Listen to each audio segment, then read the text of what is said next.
Sigue joven a pesar de que han pasado cosas a lo largo de su vida, ¿eh? Gracias. Realmente. La vicepresidente Beatriz Argimón está aquí con nosotros. ¿Qué tal, Beatriz? ¿Cómo estás? Bueno, acá compartiendo con ustedes la terminación del periodo y empezar la veda. Sí, cerrando la campaña. La campaña. Me parece muy bien. Bueno, una de las cosas que mucha gente se pregunta, ¿qué va a hacer Beatriz Argimón? ¿Si gana Delgado o si pierde Delgado?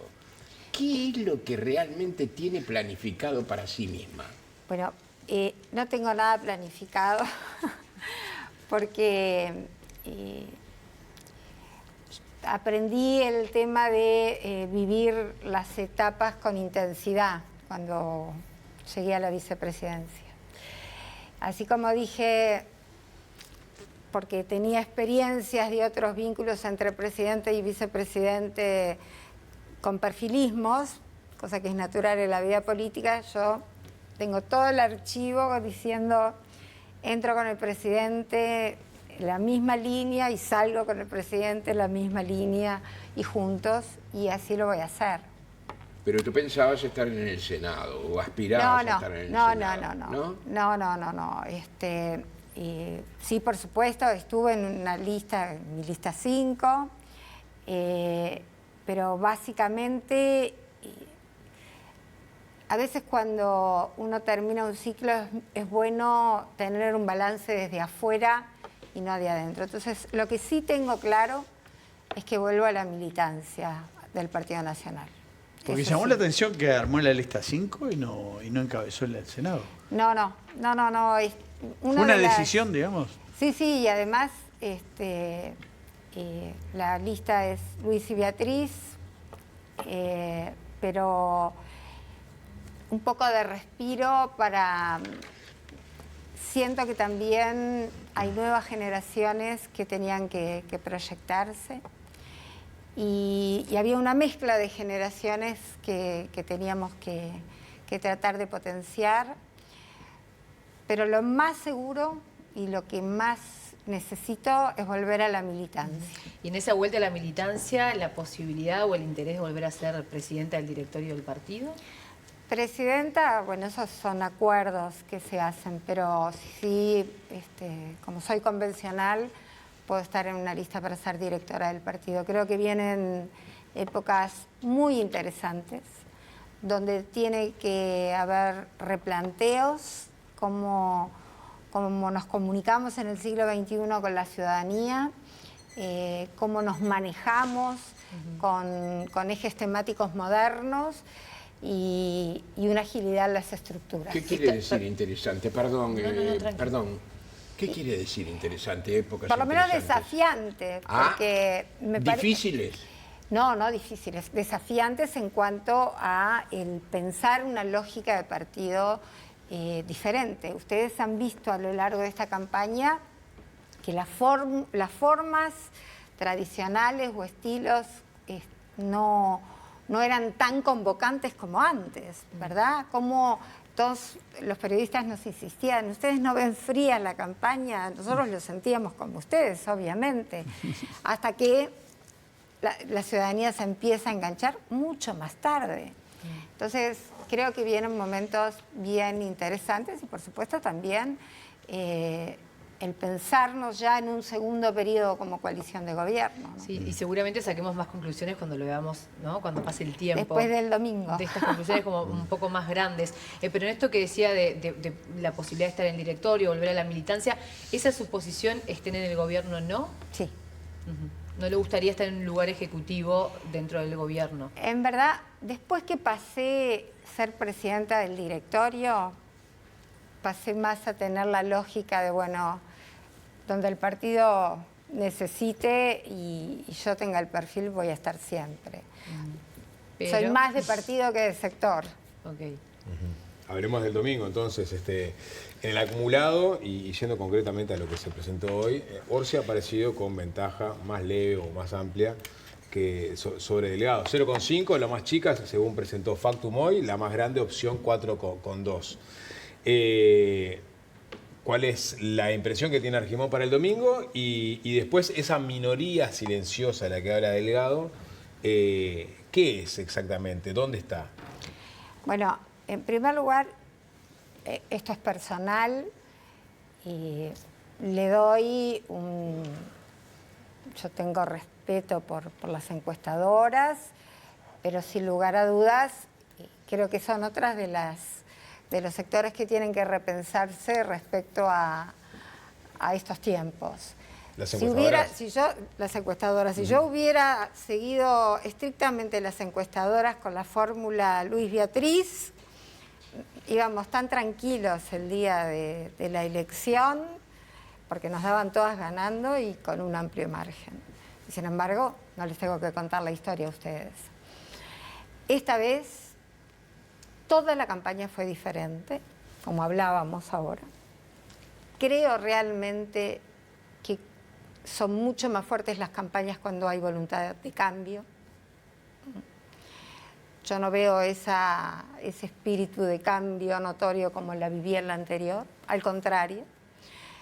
Creo en esa minoría silenciosa que o no contesta lo que te va a votar, o no le gusta que le pregunten y a veces hasta dice otra cosa.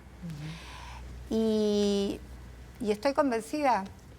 Siempre existió esa minoría silenciosa. Yo me acuerdo que se le adjudicaba al Partido Colorado. Por ejemplo, en las primeras elecciones, que tú las recuerdas, se hablaba justamente que el Partido Colorado estaba replegado en una segunda posición en relación al Partido Nacional. Después la realidad marcó otra cosa. Y después sucedió nuevamente con Sanguinetti. Pero ¿qué con lo que dijiste que las encuestadoras tienen que repensar su trabajo? Yo pienso que es parte de todos los que componemos de alguna manera esas miradas desde los distintos lugares, desde las encuestadoras, desde los propios partidos, los nuevos tiempos.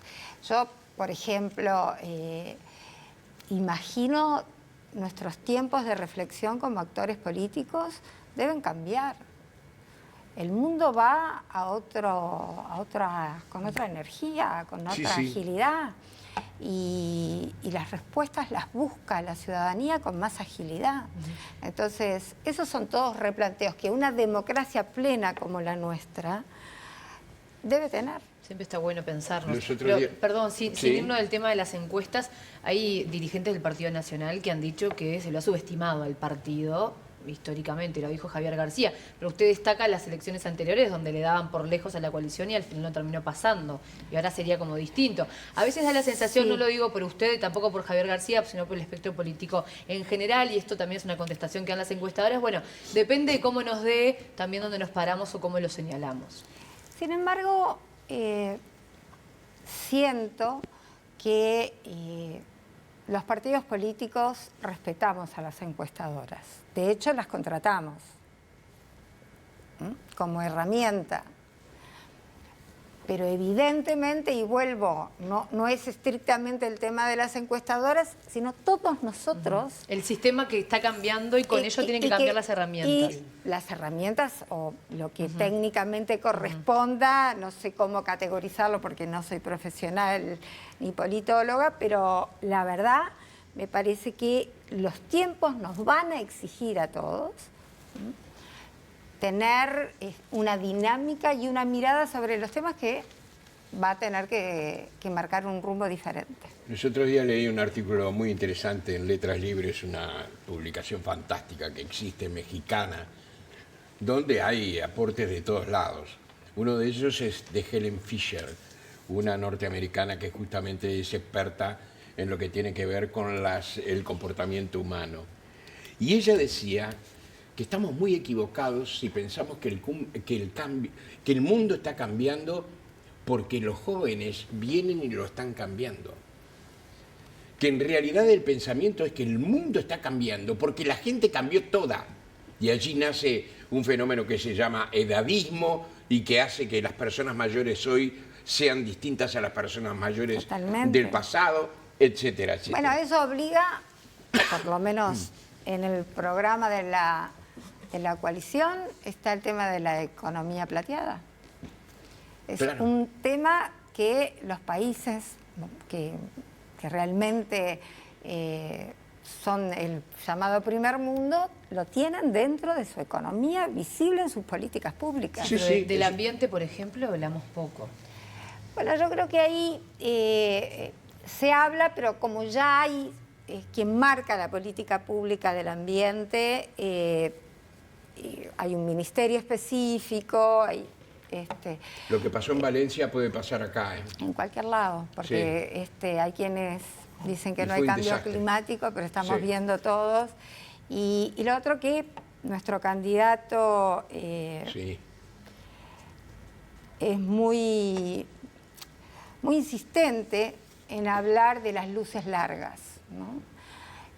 Y yo creo que estamos pasando precisamente un momento histórico donde incluso el político de estos tiempos tiene que tener muy presente la geopolítica y cómo nos paramos frente a los cambios rápidos que también se da en la Claro. geopolítica. Beatriz, perdón, ¿te interrumpí? No, sí. Tú Beatriz, sos el que manda acá con ellos. no, Yo está vine a todo bien, pasar está con todo, está ustedes. todo bien. Beatriz, volvamos al domingo. Hay algunos votos ahí que hay que ver, que están allí, parece aparentemente, sin definición. Bueno, ¿cómo se consiguen esos votos? En verdad creo que son personas que muchas tienen, primero, facilidad en tener ejes temáticos que los definen, ¿no? Entonces se fijan qué piensa cada candidato en determinado tema que es de su interés. Y para otros, en realidad, a mí me parece que el momento del debate es un tema que capta la atención y que pudo haberlos definido, ¿no? Y habla quien le hubiera gustado otro tipo de debate. ¿Hubo de muchos hecho. impedimentos en el debate? No, ¿Hubo ideas que llevó el Partido Nacional que no fueran aceptadas o a la inversa? Por ejemplo, En ¿por las qué no hubo negociaciones interacción siempre- entre los candidatos? Bueno, esa era la idea que por lo menos en el comando de nuestro candidato Álvaro Delgado se manejó, tener un poco de dinamismo dentro del debate. Pero bueno, cuando tú negociás, obviamente hay aspectos tuyos que quedan y otros que no. Y se dio ese formato que, vuelvo a decir, Quedó para mí fue muy provocó rígido. Me gusta ver a los insatisfacción, ¿no? candidatos un poco más sueltos. Sí, sí, claro. Pero bueno, respeto la negociación y parte del electorado, porque no se pudo ver a los dos candidatos en muchas oportunidades. En cambio, en el debate estaban los dos juntos y sí se podía hacer una evaluación. Bien. Transcurría ya el total de la campaña y los debates iniciales. ¿Cómo vio la decisión de Delgado de designar a Valeria Ripoll y cómo la ha visto en el desempeño de la campaña? Además han recorrido, creo, muchas veces juntas el interior y todo. ¿Cómo la ha evaluado? Bueno, la noche que nos transmitió Álvaro que Valeria era la opción para ser su compañera de fórmula, reconozco, yo hace tiempo que conozco a Valeria, más que como militante política y como militante sindical, como militante social. Yo misma alguna vez, y creo que lo he dicho, le había preguntado en reuniones que teníamos asiduamente si a ella no le interesaba ser un actor político, porque para mí, como se puede decir en la jerga profesional, tiene pasta. Olfato. Y ella me había dicho que no, que entendía que no era su momento, hasta que hace 1 año y medio vino a verme y me contó que sí, que se había decidido, había tenido una reunión con Álvaro y con el propio presidente de la República y que había decidido militar en el partido. Y la verdad, a mí me dio una grata sorpresa. Por lo tanto, para mí fue una decisión pensada, meditada, y buscar esa apertura que Álvaro desde hacía tiempo decía en el comando que quería que en este caso el partido tuviera, ¿verdad? Y Valeria se compró al dirigente recorriendo todo el país. Se compró a aquellos que en principio no la veían porque no la conocían, en realidad. Y creo que fue una excelente compañera de fórmula en todo este trecho y que a su vez tuvo una honestidad intelectual cuando en la convención del partido dice yo no voy a decirles que ya soy blanca de toda la vida, pero empiezo a sentir el Partido Nacional. Y de ahí en más vino todo ese periplo que generalmente tenemos que recorrer las fórmulas y fue realmente una figura convocante y escuchada.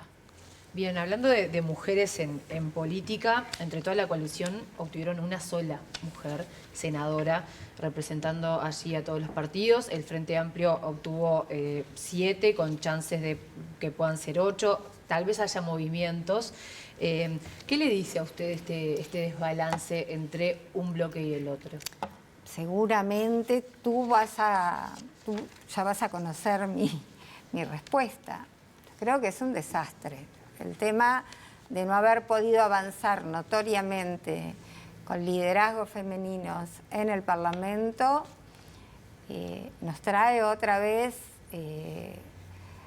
la discusión de por qué las estructuras partidarias, unas más y otras menos. A mí me gusta hablar de mi partido, porque todos tuvimos tiempos diferentes en este tema. Hay partidos del Frente Amplio que tuvieron la cuota, por ejemplo, mucho antes que estuviera el debate parlamentario. Claro. Y cada vez siento que es más necesaria una ley de paridad para que de una vez por todas haya un escenario que permita que haya mujeres, muy especialmente del interior de nuestro país, que representen a sus departamentos. Hablando del interior del país, María Fajardo fue electa senadora, pero tengo entendido que va a ocupar su banca en representación de Soriano y va a tener en su lugar Carlos Camí. ¿Eso dice algo? O sea, ¿es efectivamente así como sucedió? ¿Es una finta la ley de cuotas? No sé, no hablé con ella de este tema, por eso no lo puedo asegurar. Todos sabemos que en distintas legislaturas hay episodios como este y yo, sea del partido que sea, lo lamento, porque cuando presentamos el proyecto de ley de cuota, la suplencia era de una mujer también, previendo que se pueda dar lo que se da también con los hombres, ¿verdad? Que se van al Ejecutivo, que asumen otras responsabilidades porque son intendentes después. Entonces, nosotros habíamos previsto en el original de la ley de cuotas esa posibilidad, pero bueno, no salía la ley si iba así. Perdón que cambie un poco el plan, pero hablaba del interior, tenemos las elecciones también departamentales en breves también. ¿Cómo está la representación femenina, el liderazgo? ¿Seguimos siendo una tierra de caudillos? Porque usted hacía énfasis justamente en legisladoras del interior. Nosotros tuvimos en este periodo una excelente intendenta en San José y antes tuvimos a Adriana Peña y hay en La Valleja y hay compañeras que realmente tienen una fuerza y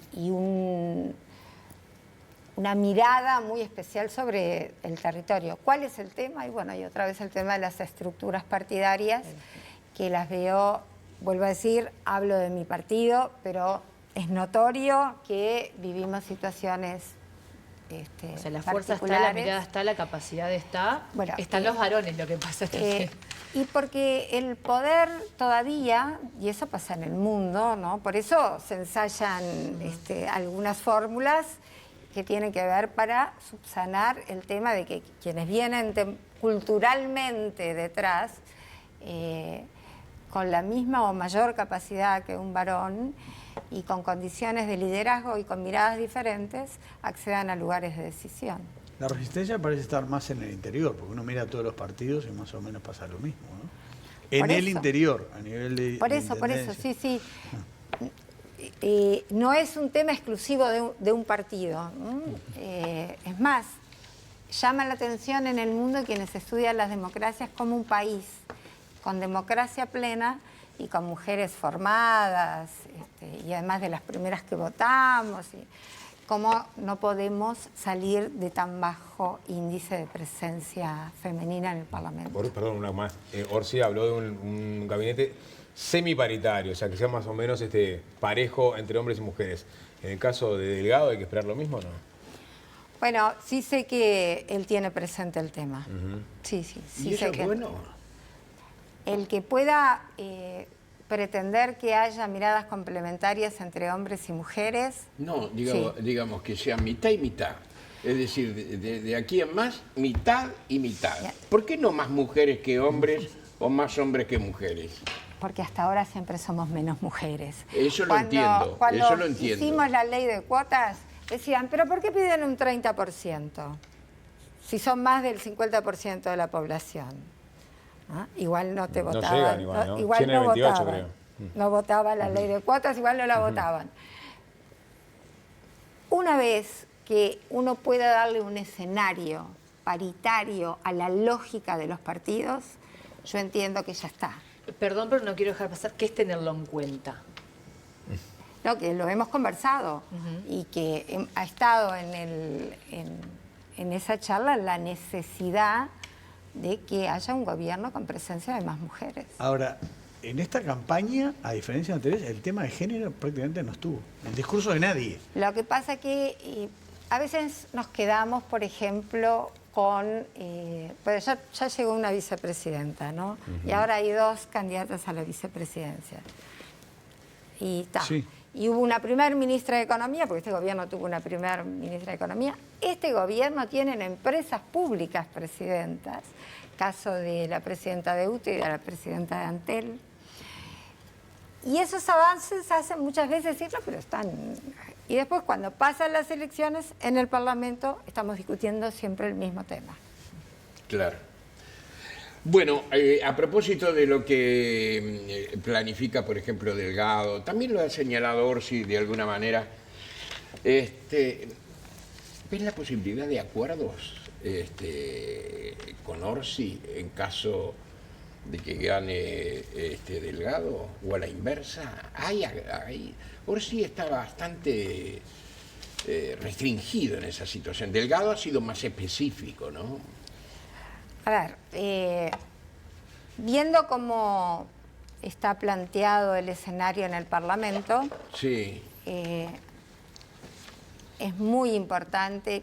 Vieron que en la vida política hay figuras que se especializan en tender puentes, otros que son especialistas en presupuesto, dinamitarlos. otros, Sí.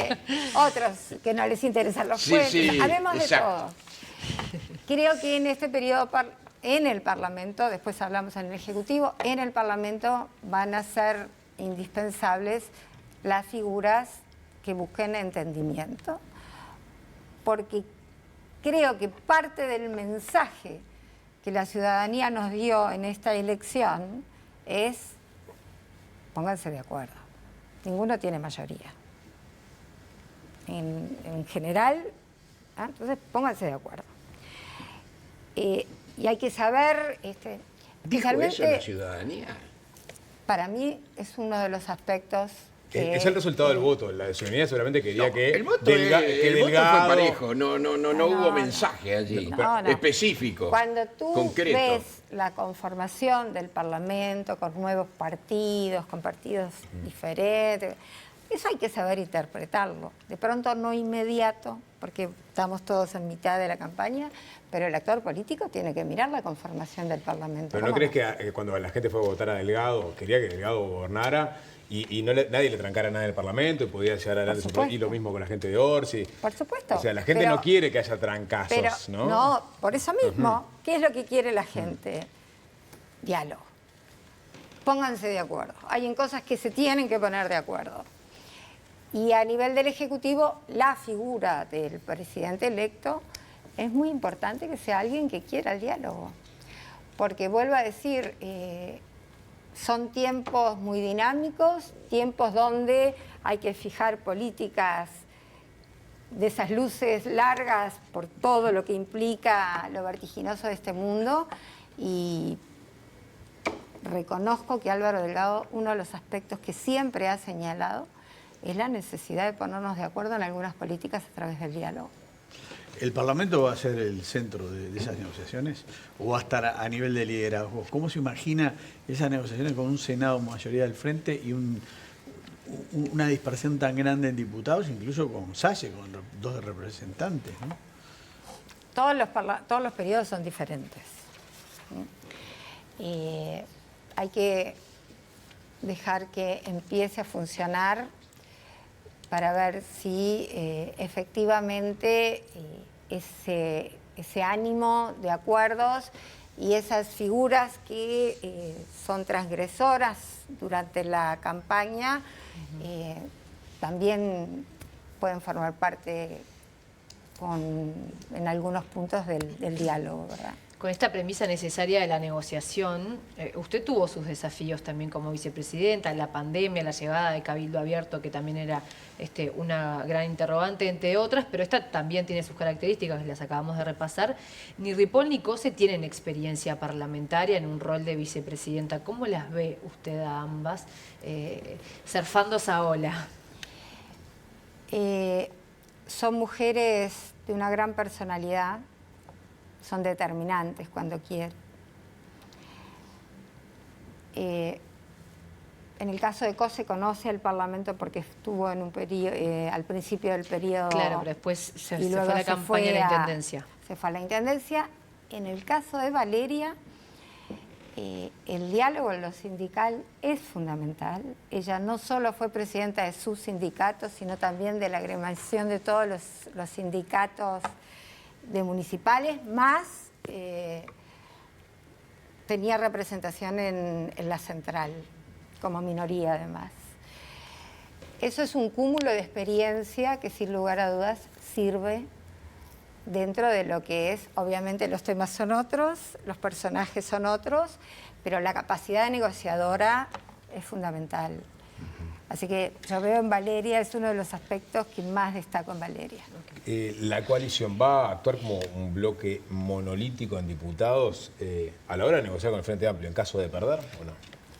Bueno, yo primero... Yo sé que no quiere nunca mencionar el vamos a perder, pero sí, el escenario de... Iba a arrancar por ahí. Escenario Además te lo dije antes de estar al aire. Ya te iba a rezongar. Pero es interesante igual saber cómo vislumbra la gente de la coalición esa nueva realidad. Como decíamos, cuando empezó esta legislatura,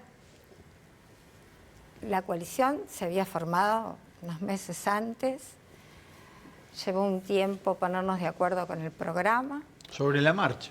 Sobre la marcha. Iniciamos el periodo parlamentario, algunos legisladores no se conocían entre ellos, ¿no? Siendo del mismo partido, no tenían experiencia. A los 13 días, 13 de marzo. COVID, y el Parlamento tenía que funcionar. Tuvimos un curso intensivo de vida parlamentaria porque fue una convocatoria a los coordinadores y decir, bueno, esto tiene que funcionar. No teníamos reglamentos que nos permitieran votar por Zoom, era todo un pensarnos. Yo resalto la voluntad de todos los partidos de trabajar firmemente. Y ahí nos dimos múltiples instancias, como todos los que teníamos que hacer uso de nuestra libertad responsable para trabajar en el Parlamento. Pero imaginen que en ese ambiente había parlamentarios que hacían sus primeras, como suele pasar también, pero esta vez con un ejercicio diferente y en una coalición que se estrenaba. Y por otro lado, un Frente Amplio que venía muy dolido por haber perdido. Entonces, fue al inicio un parlamento donde hubo que trabajar mucho el intercambio personalizado, ¿no? Pero así fue que el Fondo COVID salió, que salieron todas las leyes necesarias para poder enfrentar distintos sectores de trabajadores, fondos determinados. La ley de urgente consideración, porque el presidente un día me convocó y me dijo, bueno, nosotros prometimos una ley de urgente consideración hay que mandarla y espero puedan tratarla. Y Bueno, Bien, pero ¿qué va a pasar en la próxima legislatura? ahora, bueno, pero ¿por qué te digo- Entiendo digamos, el telón de fondo. ¿Por qué te cuento la historia? Déjame que. Sí, ¿Por sí. qué te conté la historia? Porque ahora es todo distinto. ¿Mm? Y se vio notoriamente, por ejemplo, cuando en la misma noche que se supo que Delgado era el ganador para llevar adelante la coalición, estuvimos todos juntos. No obstante eso, el programa que llevamos se elaboró en una semana, porque había muchísimos puntos. Es decir, todo aquello que nos costó ensamblarnos, trabajando juntos, se fue superando con otro tema que para mí no es menor. Cuando tuvimos problemas fueron transparentes, no los ocultábamos, todo el mundo se enteraba.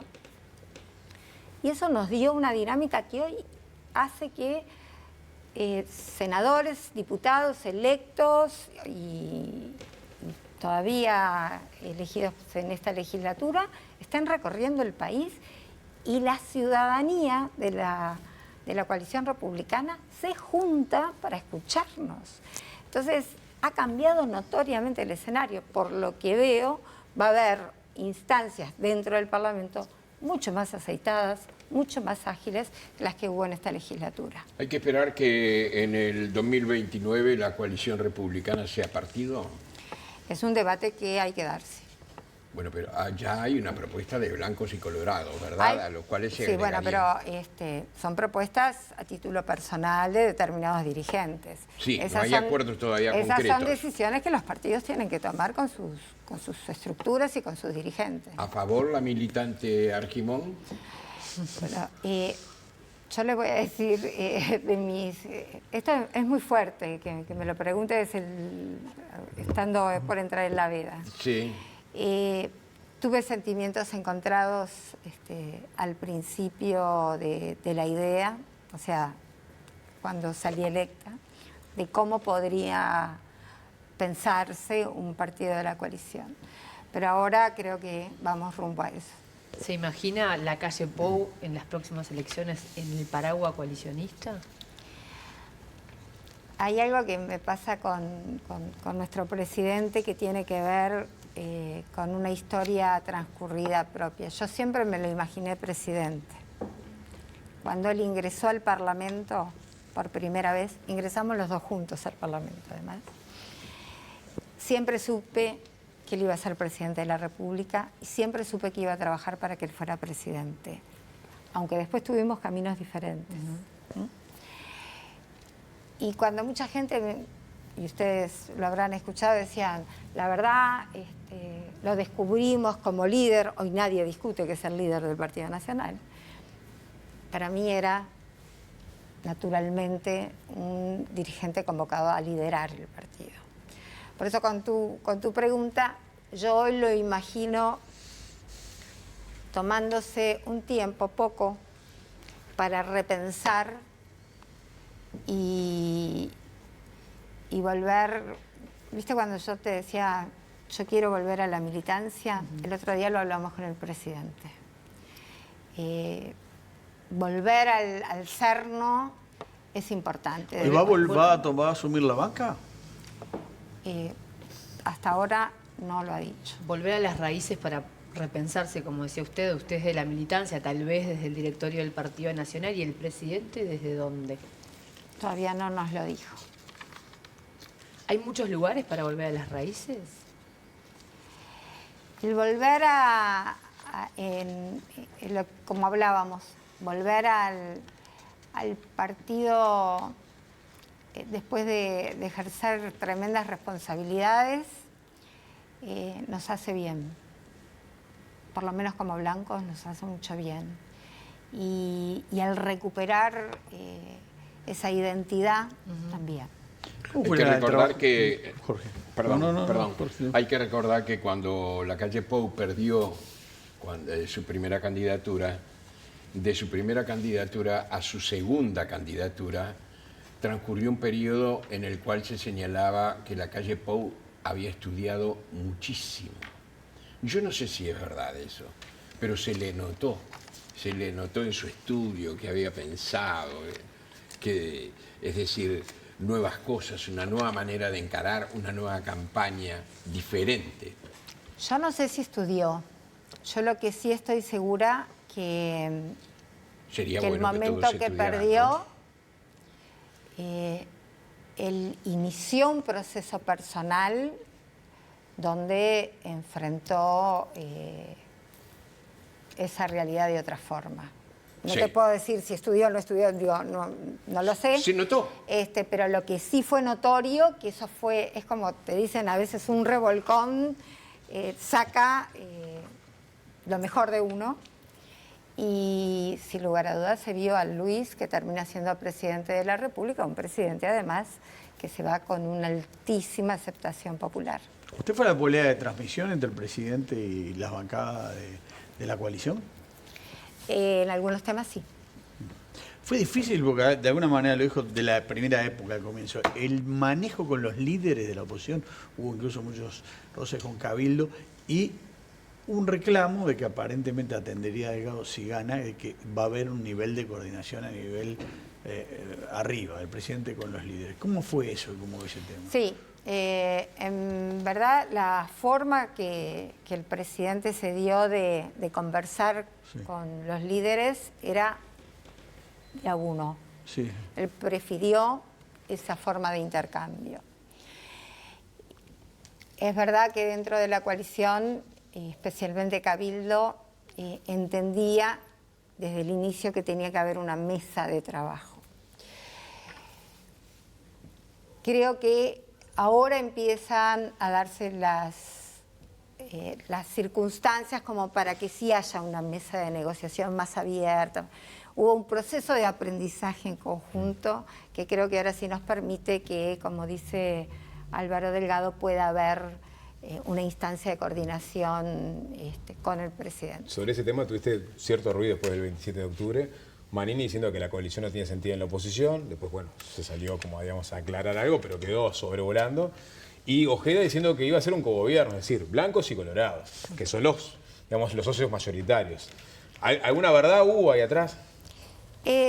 Cuando estás en campaña electoral, evidentemente también tú le hablas a tus electores especialmente, ¿no? Y depende mucho de las circunstancias de cada partido. Pero ya no estaban en carrera ellos. No, pero también es verdad que, por lo menos para mí, no digo que todo el mundo esté de acuerdo, está bueno que se digan esas cosas, ¿no? Y que se hablen.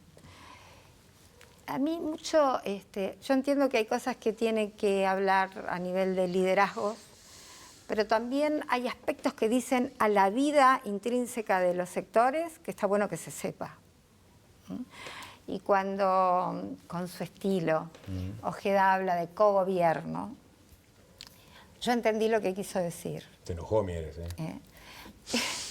Salió así, raudo. En verdad, de alguna manera todos cogobernamos en este periodo. Por eso creo que la madurez de estos años y de esta campaña, ¿no?, que todavía estamos por ver cómo termina, yo ya saben cómo pienso que termina, pero bueno, va a permitir ese grado de madurez necesario, que además es indispensable. Última pregunta. ¿Y? Ya no están resolviendo. No, Están estamos dando la terminando. orden de que no. Hoy te digo que estamos... Sí, Nos están dando la orden de que no. estamos No hay más dando el saludo y el agradecimiento a la vicepresidenta de la República, Beatriz Argimón, futura militante del Partido Nacional. Futura, siempre fui, lo que Sí. pasa que ahora vuelvo. Tal vez futura integrante del directorio. Está muy bien, está muy Nuevamente. bien. Muchas gracias por estar Beatriz. acá. No, gracias a ustedes. Un rato de que comience la veda, una hora y media. Sí. O sea, Gracias. los descuentos. Tengo la duda, ¿hay una pausa? No, nos vamos. Nos vamos y volvemos el martes, donde tendremos respuestas para muchas preguntas que hoy nos formulamos.